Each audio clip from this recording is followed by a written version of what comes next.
the trade.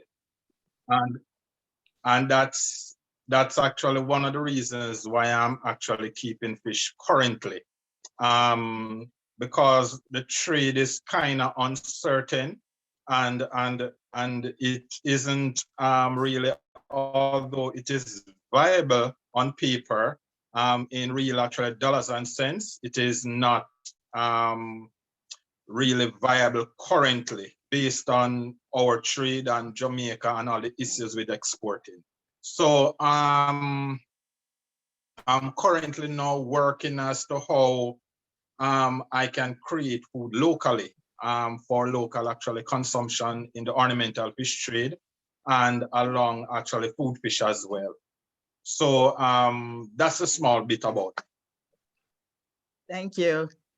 So everybody, can you please share your Instagram, your social media handles in the chat so that everybody can follow you and as a part of the networking.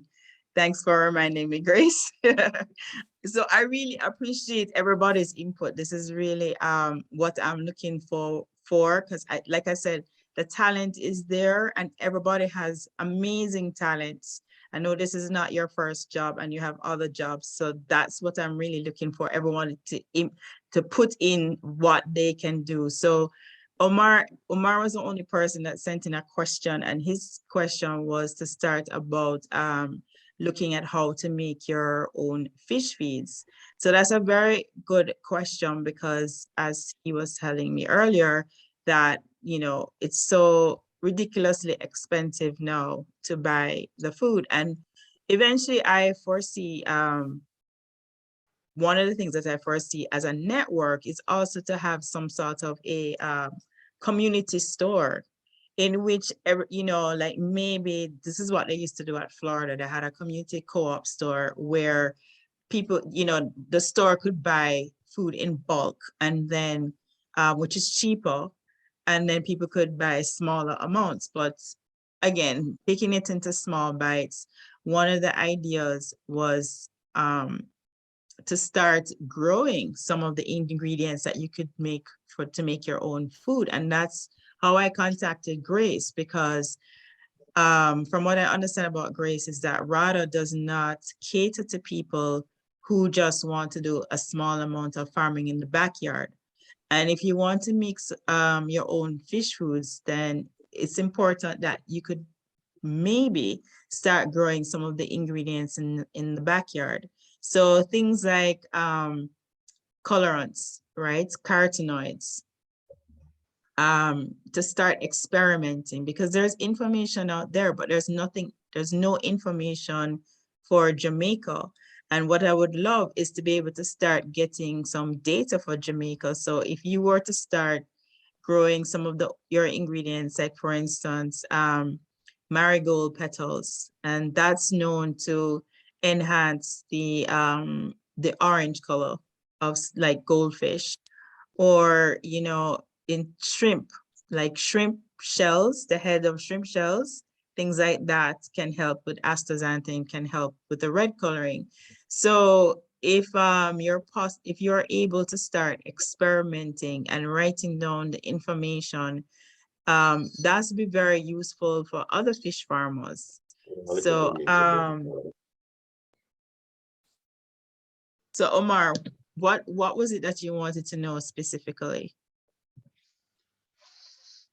The ingredients, as you were saying, one for nutrition / conditioning, and specifically for color enhancing.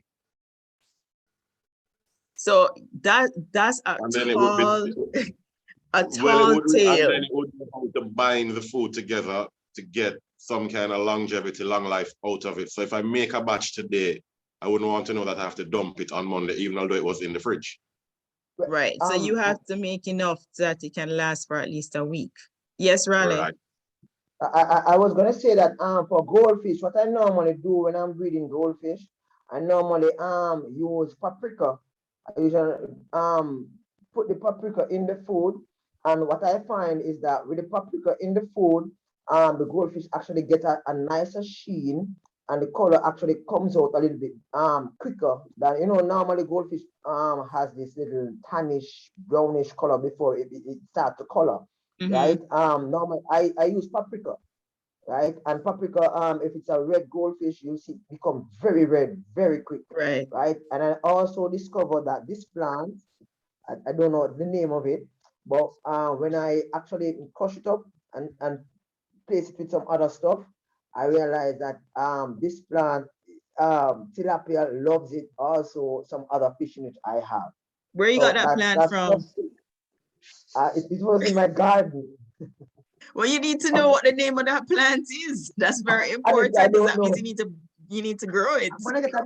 I'm gonna get a bigger piece. I'm coming. I don't know the name of the plant. You have to send me a picture. What's his name? Raleigh.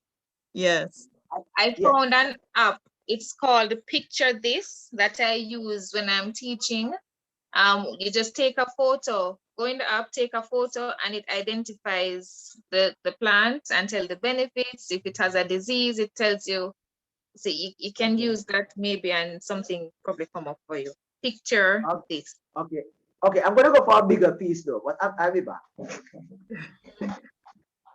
So Omar, I mean, are you open to trying to get ingredients, local ingredients like moringa leaves, Lucinia leaves? Those are for protein. Because do you have this information, like what are high protein plants that you can use in the diet? I don't, but I can Google it.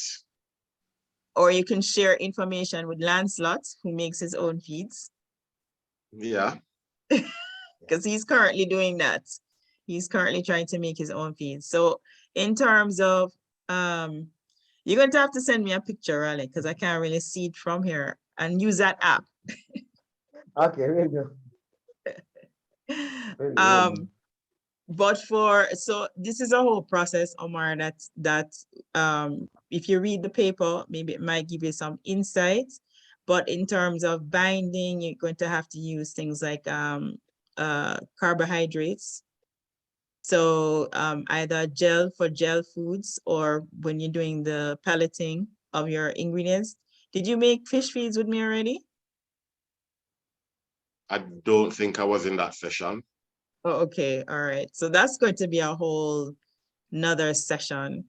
But what would be great is if we could get together with Lancelot and find out the ingredients that are local and available to make the fish feeds. And then this is an example of a session that I would actually have at another time, just to focus on how to make fish feeds. So, because we don't have the time to do that. Yes, Lancelot. No, Well, actually, currently, most of the ingredients are locally. The Lucinia, the moringa, the mulberry, the actual spinach, the marigold flower. I've gone about 4 of the ingredients already. I've dried it and I've actually powderized it actually thus far. So I'm actually dealing with actually storage of those. So I haven't actually combined any of the ingredients. So I've dried most of the ingredients and bringing it down actually to a powderized form in actually small amounts to actually start the various actually combination of these ingredients. But most of the ingredients you actually spoke about, they can be had locally, right? Because I've accessed them locally. So that's fantastic. So that is the first step, is to be able to find all the ingredients, things like cassava, and to start building up a portfolio of the ingredients that can be found and categorize them. So you categorize them in protein, carbohydrate, and carotenoids or coloring. And you can categorize the different colorings, and then you have to experiment with how much of the coloring actually makes your fish change. So this is where the science comes in, and where the data is really important. And that's another session, data recording. I don't think many people are actually writing down what is happening, and there's not that much data for Jamaica. And from what I see out there, I mean, Jamaica does not have a lot of data out there, and I really would love to start collecting some of this and writing it up in an article and putting Jamaica out there on the map rather than arbitrary people just saying, Jamaica can do this and Jamaica can do that. And I think we need to start just showing more proof. So you need to start writing it down and show it and saying, taking pictures and putting it on your Instagram, showing actually what can be done and what is, what can be seen. But the most important thing with Grace, I wanted everybody to start to see if we can start working out how to start growing our own ingredients to make fish feeds in the backyard. And I think that would be great because that would really put, the cost down a lot. One of the things, let me share my screen. Let's see.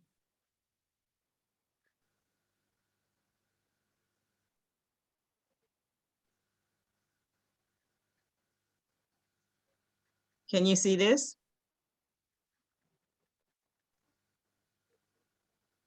Oops. 1 second. Okay. So when you're, like I said, this is a whole week of classes. So technically, basically, when you're looking at trying to make your own fish feeds, every fish, the ornamental industry is unique in that every single fish has a different requirement. And that's why it's so hard to have so many different kinds of fish in your system. So when you buy feed that only feeds like tilapia and you feed it to all the different fish, some of them are not going to get the requirement they need, right? So you have to look, I can send this to you, but you have to look at what kind of fish that you have in your system and you need to see what are their protein requirements, right? So goldfish has a 29% protein requirements. So it's very important to understand from the very basic what protein, carbohydrates, things like that I've taught before and what you need to understand in making your own fish feed. So it's small bites, little bits. So things like this you have to understand. This paper,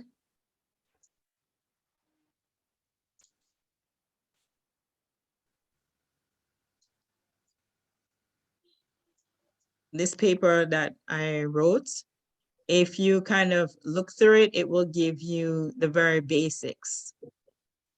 So if you have some time, you can read it and go through it.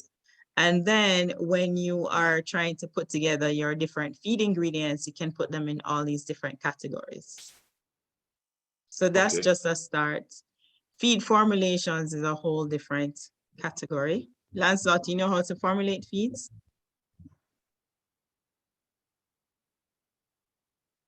Raleigh, you know how to formulate feeds?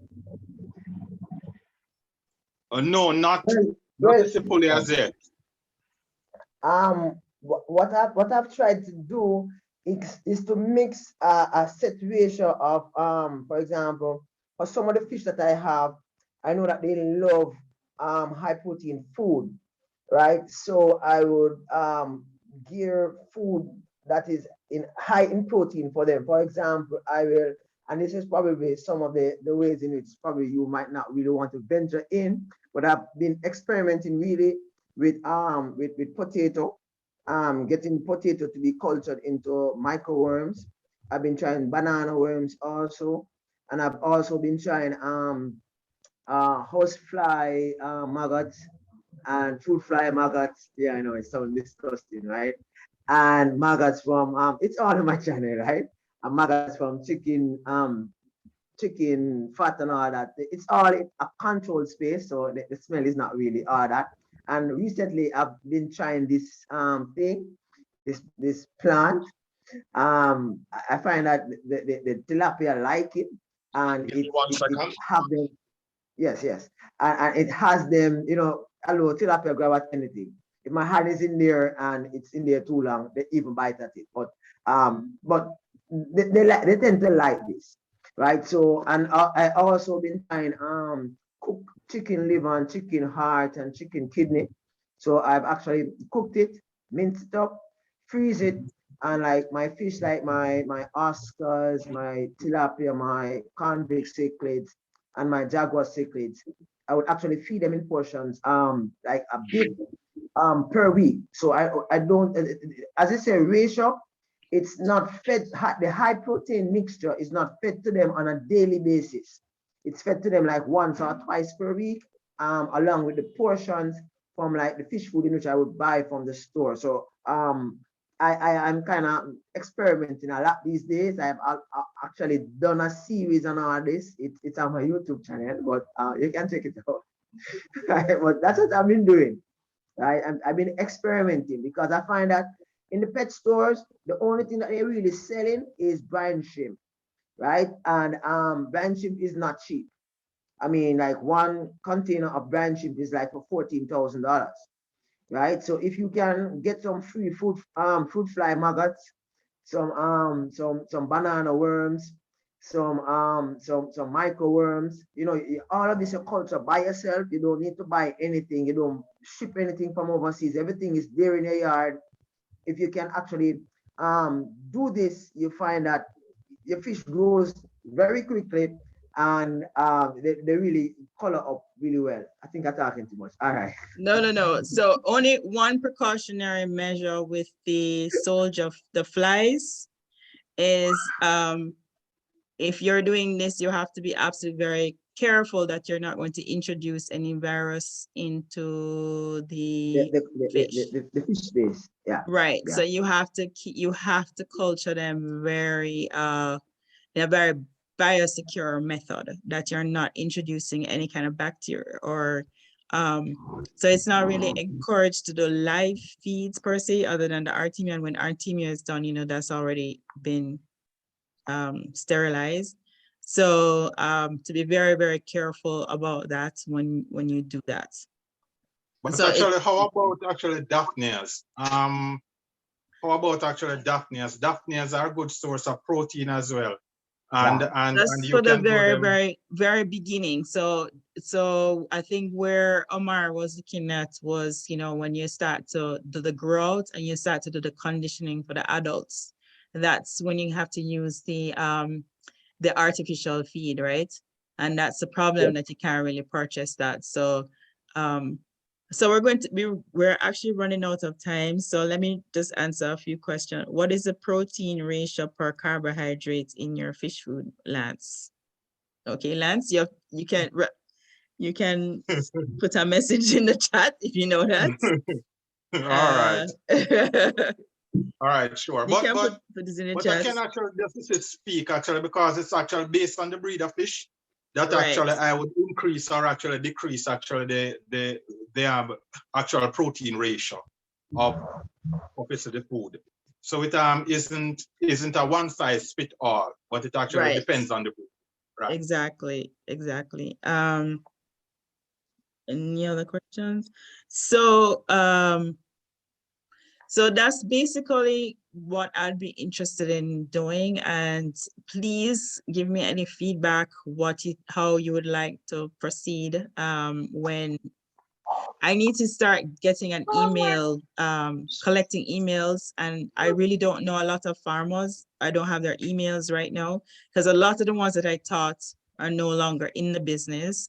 So by word of mouth, when I start to advertise, please ask your friends to register and sign up and attend, so that we can start getting more people on board. And right now we're talking about you know, the ingredients. I'd love to be able to start getting SRC involved, because SRC is a place where you should go and get your ingredients analyzed to have a true understanding of the nutritional value of your ingredient. So right now you're just doing it, but to have a scientific understanding, now these ingredients should be taken to SRC, where you can actually see how good, what is in them. So little things like that, I'd like to, you know, progress to the next step where we're doing things like this. So any last words? Yes, I just wanted to ask, is there like we have Egg Farmers Association, is there a Fish Farm Association? There's Or a tilapia fish farmers association, but there's not an ornamental fish farmers association. There is actually, Jaffa still exists, just It on the books does? only. It Just on the does? books, but all the old farmers, as I call them, none of them are doing fish farming anymore. A group of Right. us are trying to put something together to take to fisheries to see if we can start a whole new organization, if that's what you call it, and then get a Right. listening ear from the minister. Right, I will keep everyone abreast of how that is going. right. That's a So great we have idea. actually written a proposal and some stuff that we are to vet it and then take it back to Mrs. Michael, who is the director of fisheries out by Twickenham Park, to meet with her, for her to go through it and then see if we can get a meeting, a one-on-one meeting with the minister, instead of having the lobster, the conch, the tilapia farmers in the meetings that we normally go to, because then they tend to just monopolize it and we get pushed to the back of the room. Who is we? Can you share? Ornamental fish farmers. Oh, okay. No, I mean, you said that you put together, So right now it's just myself, Winston, Christopher Higgins, and Gary Ferguson. okay. So you do the importation of fish from overseas? I used to Omar? have stopped. Yeah, man, I used to, but I've stopped, but I'm gonna start again next year. Oh, because I was planning to do that myself. But if you are doing it, I'm gonna block your foot, I just make you do it and just link with you. Because Well, I'm not get it done. all right, I'm gonna put my contact number in the chat before it ends. Okay, because what I was planning to do, I was planning to ship fish in, keep them, and then promote them on my channel and on my social space. And then now, instead of selling to the pet shop, in which practically sell me like, they give me like half of the money really. I would have sell it straight to the client. But if I can say, okay, Omar, I want 12 discus month end. You can get source it for me. I'm a source of the money. You're able to do that and come down and with the clients and all that, because it's like I'm a busy person, trust me, right now. So that would be like a far away for me. Okay, sir, I will keep your contact. And Yeah, man, and then you can WhatsApp me and we can talk. all right, cool. No problem. Sorry about that, Dr. Russell. We're No, talking no, business. no, it's important to network and make sure you keep up the networking afterwards. So we have 2 minutes. Anybody else want to share? One quick question then. I have astaxanthin powder and spirulina powder. Wow, fantastic. What's the best way to bind it to the pellets, like to the aquamats? Oil. Do you have any vegetable oil? I mean, I can buy vegetable oil in the supermarket. Yeah, so corn oil or fish oil is best. Fish oil, something that they can smell. So fish oil is cod liver oil? Cod liver oil is fish, no? Yeah, okay. So why you would use that is that they can smell, they need to have something that attracts them, and that has a lot of attractants in there. So bind it just put it in. I tried spraying on the pellets.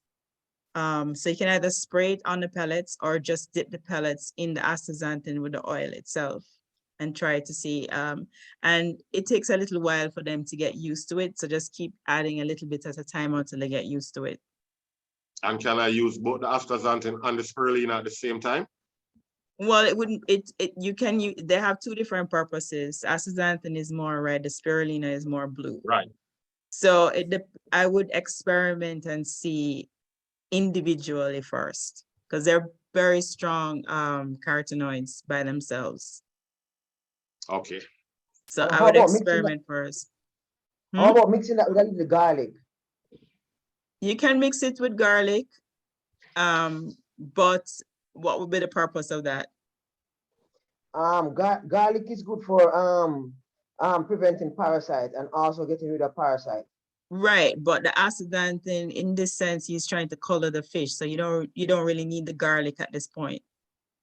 Okay. Yeah. You mean I for coloring? specialize, Yeah, right, I specialize in African cichlids, so I'm trying to figure out how to get them to color up so use the way asses and before they thing. get right. That's Right. why I'd asked about spirulina because That's what you're talking about. Okay. Right. for the Alright. blowfish as well. Spirulina will be more for the